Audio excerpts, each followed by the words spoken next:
گوجری زبان میں اپڈیٹ سنیے۔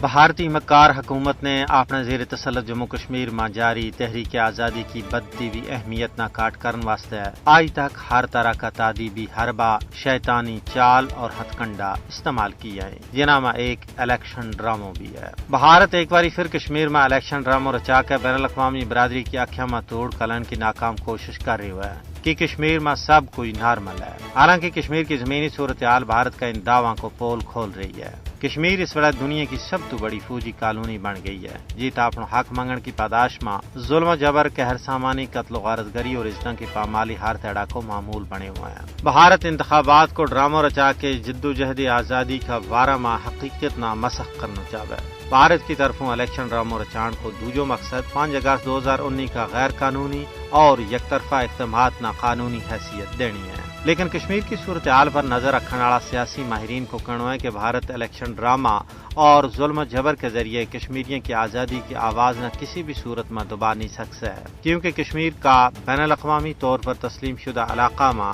انتخابی ڈراموں اقوام متحدہ کی ساکھ نہ مجروح کرنے کے مترادف ہے۔ کشمیری عوام نے اپنا گبرو پتراں کی بیش بہا اور لازوال قربانی انتقال اقتدار، جعلی الیکشن اور مراد واسطے نہیں دیتی، بلکہ اپنا حق کے خود ارادیت واسطے پیش کیے ہیں۔ کشمیری عوام کسی بھی صورت میں ان قربانیوں کو سودو نہیں کر سکے، بلکہ وہ ہر صبح و شام اس عزم کو یادو کر رہے ہیں کہ بہر صورت شہیداں کی ادھوری منزل نہ پائے تکمیل توڑی پہنچائے جائے گو۔